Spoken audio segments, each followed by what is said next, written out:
Chapter 4, Partnership. Partnership, noun. Two or more people pooling their money, skills, and resources to run a business, agreeing to share the profits and losses of that business. Jesse had been waiting for this moment. The moment when Evan would see their lemonade stand, see the wonderful decorations they had made, see the crowds of people waiting in line, see Megan Moriarty standing by her side. He would see it all and be so impressed. He would think to himself, wow, Jessie is one cool kid. She sure knows how to run a lemonade stand, right? And then he'd jog over and say, hey, can I help out? And Jessie would say, sure, we were hoping you'd come over. And it would be like old times. Why hadn't it worked out like that? With one part of her brain, Jessie continued to take money from customers and make change. That was the part of her brain that worked just fine. With the other part of her brain, Jessie went over what had happened with Evan. That was a part of her brain that tended to run in circles. She and Megan were selling lemonade. Business had been good. When Mrs. Polly, a neighborhood mom, walked up, she had had a bunch of kids in her backyard running through the sprinkler, and now they wanted 12 cups of lemonade. 12! It was the biggest sale of the day. Megan got cracking pouring the lemonade, and Jessie took the 6 singles that Mrs. Polly handed her.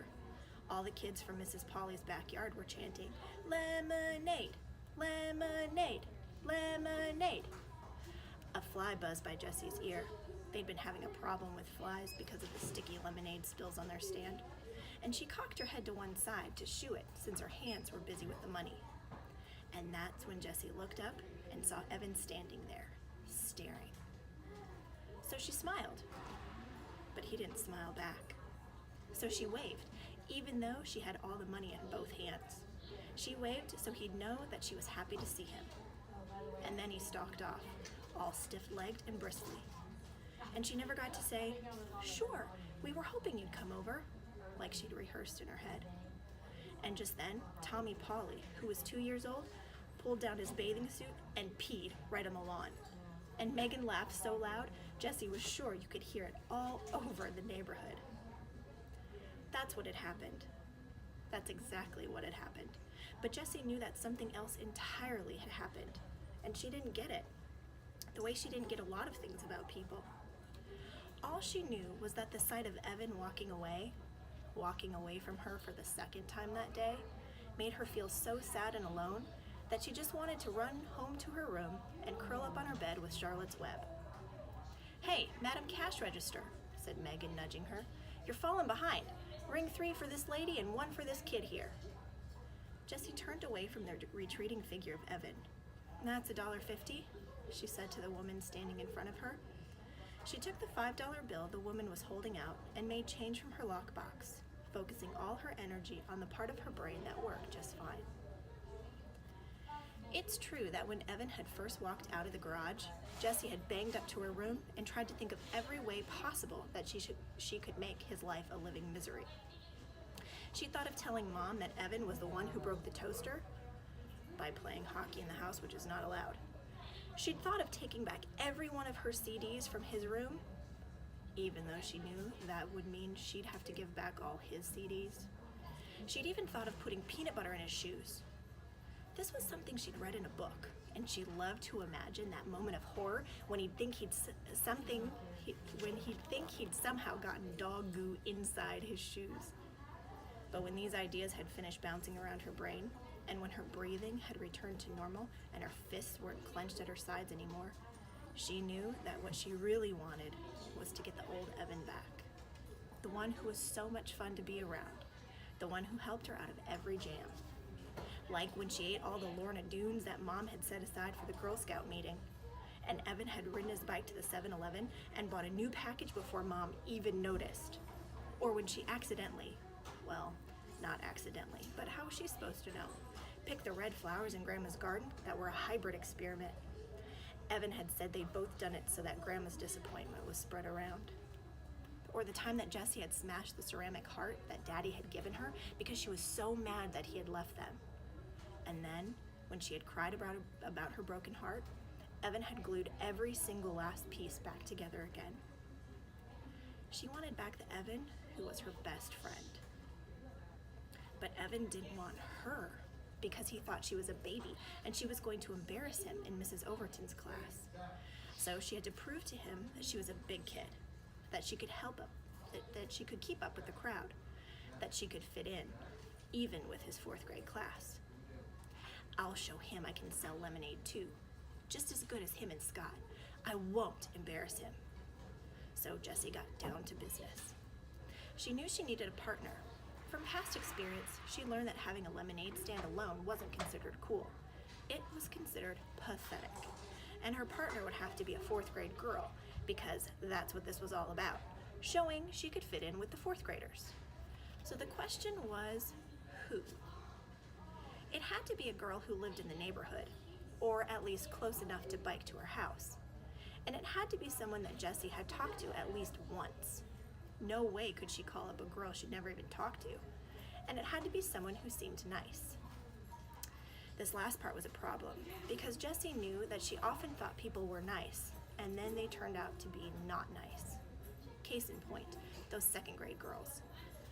So Jessie decided it had to be someone who Evan thought was nice. Evan knew about these things. He was the one who had explained, with his big arm around her shoulder, "Jessie, those girls are making fun of you. They are not nice." When Jessie thought about all these different requirements, there was only one obvious answer: Megan Moriarty. She lived less than 3 blocks down the street. Jessie had said hi to her a few times while biking in the neighborhood, and Evan must have thought she was nice because Jessie had found a piece of paper in his trash can with Megan's name written all over it. Why would he cover a page with her name if he didn't think she was a nice person? Jessie went to the kitchen and climbed onto a stool so that she could reach the cabinet over the stove. She took down the school phone book and looked through the listings for both of last year's 3rd grade classes. No Megan Moriarty. Duh, Jessie remembered. She'd moved in halfway through the school year. With a sinking heart, Jessie checked the town phone book. No Moriarty family listed on Damon Road. "Okay," said Jessie, slapping the phone book shut and putting it back in the cabinet over the stove. "Time for plan B." Jessie went to the hall closet and got out her backpack, which had been hanging there, empty since the last day of school. Inside, she put 3 cans of frozen lemonade from the freezer and her lockbox full of change. She put the $10 bill, still paper-clipped to last year's birthday card from her grandmother, in her top desk drawer. Then she went to the garage, strapped on her helmet, and rode off on her bike. As she left the driveway, she could see Evan and Scott's lemonade stand on the corner, but she was careful not to make eye contact. She didn't want to talk to Evan until she was ready to, ta-da, impress him. Her heart leaped when she imagined him ditching Scott to be with her. Megan's house was so close that Jessie got there in less than 30 seconds. And less than 30 seconds wasn't nearly long enough for her to plan what she was going to say. So she rode back and forth in front of the house about 15 times, trying to pick the right words. "What are you doing?" a voice shouted from the upstairs window. Jessie slammed on her foot brakes and looked up. Megan was staring down at her. She looked huge. Her voice did not sound nice. "Riding my bike?" said Jessie. "But why are you riding back and forth?" asked Megan impatiently. "In front of my house." I don't know," said Jessie. "You want to play?" "Who are you?" asked Megan. "Jessie," said Jessie, pointing down the street toward her house. "Evan's little sister?" asked Megan. Jessie felt like a deflating balloon. "Yeah?" "Oh," said Megan. "I couldn't tell because of the helmet." Jessie took her helmet off. "So you wanna?" she asked. There was a long pause. "Where's Evan?" asked Megan. "He's out somewhere with a friend," said Jessie. "Oh," said Megan, and Jessie looked down at the ground. "People tell you things," Evan had told her once, with their hands and their faces and the way they stand. "It's not just what they say. You gotta pay attention, Jess. You gotta watch for the things they're saying, not with their words." Jessie looked back up. It was hard to see Megan at all. She was so far up and behind the window screen. Jessie sucked in her breath. "Do you want to do something?" Another long pause. Jessie started counting in her head. 1, 1,000, 2, 1,000, 3, 1,000, 4, 1,000, 5, 1,000, 6, 1,000. Sure, said Megan. Then her head disappeared from the window. A minute later, Megan was at the front door. Hey, she said, opening the screen. Jessie raised her hand in something that was halfway between a wave and a salute as she walked in. Her sweaty bangs stuck to her forehead where the helmet had mashed them down. She was so nervous about saying something stupid, she didn't say anything at all. Megan leaned against the banister of the stairs and crossed her arms. So, said Jessie. She stared at Megan, who was fiddling with the 7 or 8 band bracelets on her arm. Jessie counted 2 Livestrongs, 1 Red Sox World Champs, 1 March of Dimes, and 1 Race for the Cure. What's that one? She asked, pointing to a band bracelet with tiger stripes. Megan stretched it off her wrist and gave it to Jessie. It's for the Animal Rescue League. My mom gave them some money, so they gave us this and a bumper sticker. I've got 22 band bracelets. Cool, said Jessie, handing the bracelet back. Megan flipped it back on. She continued to play with the bracelets on her arm, running them up and down, up and down. So, what do you want to do? Asked Megan. I don't know, said Jessie. I don't know, let me think. We could have a lemonade stand. Ugh, said Megan, sounding bored. Oh, it'll be fun, come on. We don't have any lemonade, said Megan. I've got 3 cans, said Jessie. She slipped the backpack off her back and dumped out the 3 cans of frozen lemonade. Her lockbox came rattling out too. What's that? Asked Megan. My lockbox, said Jessie. We can use it to make change. She felt her face getting red. Maybe 4th graders weren't supposed to have lockboxes. How much money have you got? Asked Megan. You mean in change or all together? Megan pointed at the lockbox. How much is in there? $4.42, 14 quarters, 5 dimes, 3 nickels, and 27 pennies. Jessie didn't say anything about the $10 she'd left at home. Both of Megan's eyebrows shot up.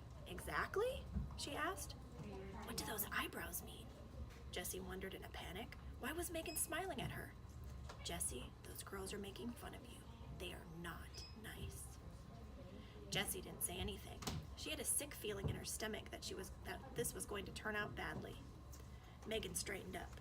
Wow, you're rich, she said. Want to go to the 7-Eleven? We could get Slurpees. But Jessie pointed to the cans of lemonade on the carpeted hallway floor. The frost on them was already starting to sweat off. We could do the lemonade stand later, said Megan. Maybe. Jessie thought of Scott and Evan racking up sales 2 blocks down.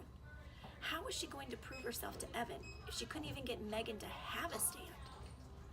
How about the lemonade stand first, Jessie said, and then Slurpees with our earnings. I bet we'd even get enough for chips and gum. You think? said Megan.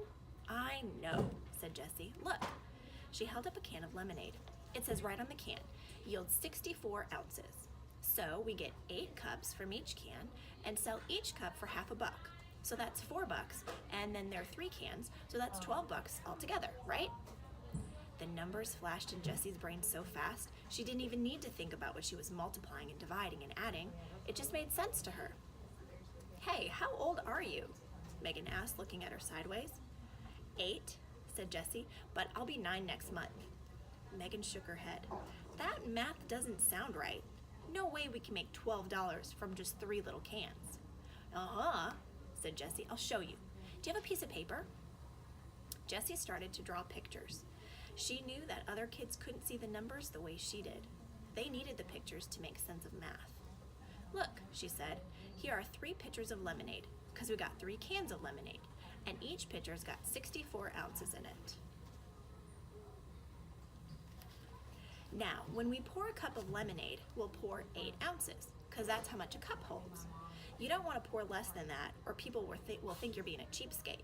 So each pitcher is going to give us 8 cups, because 8 times 8 equals 64, right? Now we'll sell each cup for 50 cents. That's a fair price. That means that every time we sell 2 cups, we make a buck, right? Because 50 cents plus 50 cents equals $1. So look, I'll circle the cups by 2s, and that's how many dollars we can make. Count 'em. Megan counted the circled pairs of cups. 10, 11, 12. That's how much money we'll make, said Jessie, if we sell all the lemonade and if we do the lemonade stand. Wow, said Megan, you're really good at math. She puffed her cheeks out like a bullfrog and thought for a moment. Then she popped both cheeks with her hands and said, whatever, let's do this lemonade thing. Jessie felt soaked in relief. Maybe this was going to work after all. An hour later, Jessie and Megan had transformed the little wooden puppet theater in Megan's basement into the hottest new lemonade stand on the block. The stand was decorated with tissue paper flowers, cut-out butterflies, and glittery hearts. It was a showstopper. And boy, did people notice it. Kids in the neighborhood, strangers walking their dogs, moms strolling with carriages, even the 2 guys fixing the telephone wires. They all came to buy lemonade. And just when Jessie and Megan were on the verge of running out, Mrs. Moriarty went to the store and bought 3 more cans, free of charge. So when Mrs. Polly asked for 12 cups at exactly the moment when Evan rounded the curve and saw her lemonade stand, Jessie felt like she'd just scored 100 on a test and gotten 5 points for extra credit. So why did Evan stomp off? And how come she didn't feel like she'd won anything?